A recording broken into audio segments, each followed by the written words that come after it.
Welcome back, everyone. Today we're looking at a replay review. If you guys would like free replay reviews, hop into my Discord. There's a tab called free replay reviews. Post it there. We go over it every Saturday. If you guys would like them like a video during the week, become a member of the channel. Not only are you helping to support the channel, but you do have your reviews rolled out in the video format during the week. Let's hop into it. But we're gonna be playing Emma. And we struggled with a few things. We struggled with target priority. We struggled with just being able to finish off targets. So we're going to take a look at what we can do better and how we can improve. So we're looking to force open the point here. We're all walking through the choke, which is fine. You do have left side you can go through if you wanted to, but you want to start making your way through like you're doing. This is great. I really like this, but instead of continuing to push with your team, you want to try to step more towards... looking for there it is. You want to step more towards here and round out. That way you're pushing them together, because if you guys are playing tank, you have to realize what you're doing when you're pushing. Okay, so this is technically what happens every time you play tank and you move. When you push forward, what do they have to do? They have to respect you and push back. So if that's what's happening, if we come over this way, right, and we push this way, then that's not even an arrow. Come on, Poppin. You push this way, then they're going to be going around this way and they're funneled over here, right? You want to continue to push them in whichever direction you would like them to be in. That's how tanking works. So you don't just push up and take space for no reason. When you push up, you have to understand what space am I taking. If you do round it out this way, the rest of your team could play over here with you if they want to. And as you keep pushing and pushing and pushing, you can do your thing. Right? You could also do it this way if you would like. If you're like, well, I want to go this way and my team goes this way, same concept, except now you're funneling them into there. You're giving them less room to play while giving your team more room to play. And as you get better at tank and you start climbing higher and higher, it's important to take the right space. So let's just say you are playing a character that could come up here, right? Let's just say you're playing Angela and there's a Hela here. Or maybe there is a Psylocke that wants to get up here and they have to deal with the Hela, right? Well, as the tank, if you want to create space, what you're doing as the Angela is you're coming up here, pushing the Hela off, so that way your Psylocke can play the game up top for free if that's what they want to do. You want to command the space that the rest of your team can use. When we funnel up like this, we're not really giving players room to play. They're just all playing in this little choke. Now, of course, the lower rank you are, the less people are going to abuse being able to use this and being able to go up here and whatnot. But that doesn't mean you want to stop playing correctly, because once you get to high ranks, that's what's going to happen. You're going to see your Phoenix be like, okay, thank you, tank. After pushing this way, I'll take flight up here and start looping around. Then you might see someone else go over here. And that's when they start breaking off and branching. And you'll see a lot of this in high ranks. So even if your team doesn't take the space that you're giving them, try to take the space that actually matters. Don't just move to move, if that makes sense. So we took the point, now we're pushing forward. Again, same concept. Ask yourself, what space can I take to allow my team to be able to play the game, but also make it so that I'm not in a situation where we're kind of just funneling. And again, be creative. You can do what you want. Just, you know, obviously don't just split so far from your team. But if you want to go over here, you can. What does it do if I pop out over here? It makes it so that he has to back up or he goes this way. But he basically gets removed from this section, which is what you're trying to do in the first place by pushing middle. Same thing if you go over here, he's going to have to walk back. And it gives your team room to play. You could walk forward if you want to, which is what you're doing, which is fine. But you don't really have to when you get creative. Remember, push them in areas. If you think about it, you just have, and I always say it, you have a bubble around you. Wherever you move, you're pushing people away, you're repelling them. So do that properly, really make them get into awkward positions, because it's very hard for them to play the game if you push them in awkward positions. As an example, if we have Magneto, what does Magneto like to do? Well, he's a very poke ranged heavy character, right? He wants clear sight lines. Well, if we come from this direction, he is forced to stand over here. If he, doesn't want to fight you. That also means that they might have to do that too. This allows your team to push up because they can't really aim if he's sitting there, right? If you come from this direction, you have more cover from your team, and then he's forced to either back up this way, which again removes the sight line, or he's going to have to play in that little nook over there, which is free for you, and his team can't see them if he decides to, walk over here, which he shouldn't. This is ridiculous. He would just back up and probably play towards here. It's better for him, don't get me wrong, but it's also way better for your team. Same thing here if you come from where I said, where you played over here. Well, he has to play like this. right? And you're creating space. And then once the cart gets closer, you then walk through here, and then you try to force him back over there. Or if you really want to get really creative, which I don't think you should ever really do, you can go around the back and flank him from like right there. Or if you're someone who can jump, you can go up top. But you want to continue to try to force them and move them into these strange little areas. The more they're uncomfortable, the easier it is for you to be able to play the game. Like as an example, you see how you use your ultimate there? You didn't even have to do that. Their team wasn't in a position to even hold that. Magneto was solo down there. So why are we using our ultimate? It's little things like this that really separates high ranks from average ranks, right? Like if you're a really high ranked player, these are things that you're thinking about. And obviously I know you want to climb and I know you want to get there. These are the things that you're thinking about. Why would I use my ultimate on a team that's not even in position to take the damage from the ultimate or for us to get a team wipe? Magneto was there by himself. You could just use creative positioning to make it so that he moves without having to expend any resources. So this is one of the major things you're struggling on, is just kind of how to create space creatively. You know, don't just create space to move, be more creative with how you create that space. It's gonna help a lot, I promise you. So now this moment right here is something that I want to talk about, because this is a perfect example of what I was saying before. You see how they're kind of in position to, oops, wrong button. You see they're kind of in position to all get hit by your ult. This is what you're looking for when you use it. You're looking for the max impact. It doesn't really matter what character you are or what role you are. You're looking for the max impact with your ultimate. The fact that they're all funneled in a cone right there for you means that they can easily all get hit by your ultimate. How you had before, you didn't, first of all, you didn't even have to worry about creating space with it because you could just walk up. But also, nobody was around and they had an easy way to escape. In this particular situation, there's not really much room for you to create space. This is what we call a choke. A choke is where the enemy team, well, I guess really your team, not the enemy team, but in the perspective of the explanation, the choke is where an enemy team has to try to push through and funnel.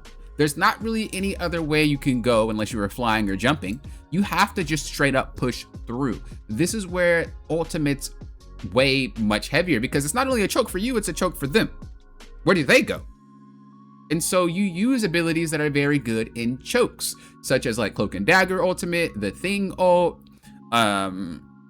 Namor's a really good ultimate for chokes. Luna's is good ultimate for chokes because there's not a lot of areas that can run. You know, Doctor Strange, list goes on and on. This is a great spot for choke-based ultimates. And then you would use your ult for this. So you want to learn how to get more impact out of your ultimate. And when you really feel like, I can't do anything, we can't do anything. Doesn't matter if you're a tank or not. If you really feel like, oh, we're stuck, that's when you use your ult to create those opportunities to allow you to play the game.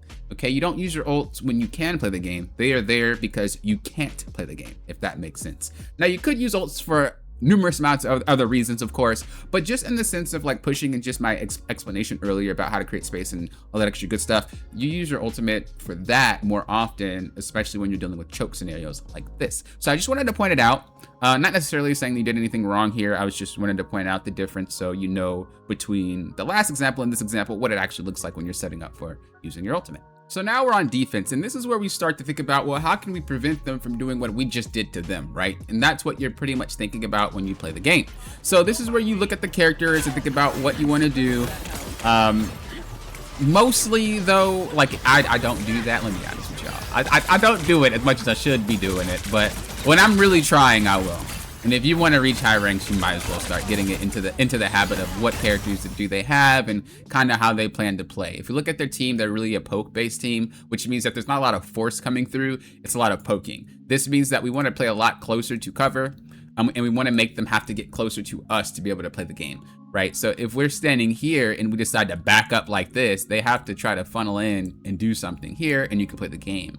If you are in a situation where, let's just say you're playing from right here, well, there's not really a lot of places for you to go, and should they push you, you're getting pushed right into the barrage of poke. So when you're dealing with poke, you want them to have to fight you in close quarters, and that's what you want to set yourself up for. And if I were really trying, and again, I know you want to reach high rank, so you should start doing this, you would want to pay attention to that and play to it.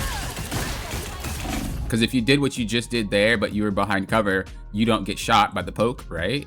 and they would have to try to get in your range to deal some damage to you or to help, and your team is right there. Same thing if you wanted to stand over here, if you would like, again, just kind of force them to be around the corner, because that's where poke is not effective. Cover is the hardest counter to poke characters in the game. So here we are in that scenario where I told you about. If you hold here, your team has nowhere to go, and they're just going to be shot with a barrage.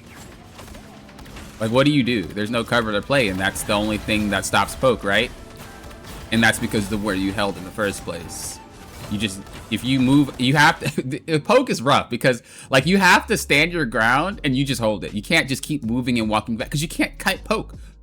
They literally shoot you. You can't kite that backwards. So you got to get out that mindset and again, understand the team comp you're going into, and that'll help you dictate how to play. That way you're not really playing on the fly. You know what I mean? You have a plan before fights even start popping off basically. All right, so we did get wiped on that point. Again, you know, it was a poke team and we didn't play towards it. Now, again, ask yourself, how do we hold against a poke team in this particular scenario? What you were explaining in your replay review and in the thing that I read, it was like, oh, well, they were just higher ranked players, higher ranked than you usually play with. And it was hard, but that's not really what's happening. You're making the game harder on yourself. It's not that they're playing better than you are. Right here, we're doing the same thing we did before. We're in a situation where we're holding in a spot that's great for poke. Long sight lines. When you're dealing with poke, you have to let them push into a disadvantageous position. You've been trying to hold them in positions that have been very advantageous for them, which is why you keep struggling every single time that you fight them. In order for poke to be successful, they need long sight lines. So why don't we let them push up and hold here instead? Right? Well, where's their long sight lines? From this position, this is better for like brawl, you know, and dive and all that extra stuff because melee fighters, all that extra good stuff. But what do you do here? If I'm a poke character, do I stand there? Do I go up here? Like then the team is stuck here and then I'm flanking. If I play here or play here, do I play up top? Like, what do I play? It's a very hard position for them to be in if you leave it right there. Okay, so unfortunately we did lose this fight, but you can see what I mean. Look what happens with the poke team. Look at this awkward position that this guy has to be in. Imagine if your team was playing up here instead. Then he'd have to like do this and it's weird. And then who's gonna be able to shoot over there? He has to like play over here and it's weird. Like it's just weird. And then same thing for, well, Bucky, you know, he can play no matter where he is. But then this guy, Ultron, he has to try to fly up under here, which is just weird and funky. It's just hard, right? And then you have Gambit. He's not really a poke character. I mean, he can be if he wants to, but like he has to play in weird situations. Emma has to play in weird, like it's just weird. Luna has to play in weird situations. Everybody has to play in weird situations if you just play to the team comp that you're against. You have to basically make sure that you're tanking in a spot that is advantageous to you and your team. This entire time it hasn't been that. So this is why you're struggling against this, and I really wanted to show you what it looked like if you were to hold here. It's very hard to play here for a poke team. So that's what it looks like, and doesn't matter what type of map you're playing on. If you understand the enemy team comp, you would always know how to play against that particular comp and what are the best plays to hold. Now you're in a really, really, really rough position because this is like quality poke scenario. The best place you could probably hold is going to be this corner. So if you guys win, it's going to be on that corner or it's going to be on this corner, because this is just very hard for poke to play on. But they should be able to push you guys like for free. Like I'm curious to see what's going to happen, but this is just quality poke area for them, and you guys should just automatically lose this point. There's no cover. They have way better range than you guys. Like there's not really much that you guys can do about it. You just lose. And in a situation like this, you just need to you would need to just let them take the point and then hold the next point. You have to know when you can and can't hold something. At that point, you're going to be able to win a lot more team fights, and you're not going to stagger as much. You have to know in your mind, can we hold here or not? Once you get better at tanking, once you get more familiar with those type of scenarios, you can call that and you'll push your team back. Be like, you know, back. Let's just hold back here, and that will help you win the fight. But if you're trying to force hold on a spot you know you lose, you're just staggering your team, you're giving them ult charge, etc. You're stalling your own team's ult charge. Like a whole bunch of just catastrophes happen. People could waste ultimates and, you know, like all that extra bad stuff. Again, same scenario. You're trying to hold at a spot where that's good for poking. You're trying to hold here. If you're gonna hold here, you gotta let them push up, and you gotta let the cart get to about here. That way you can use the cart as cover, and you're making it so they have to like turn a corner to fight. But you're basically holding in the same exact spot you were holding before. Let me hold this wall, and we're gonna hold right here, and you still get long sight lines on my team.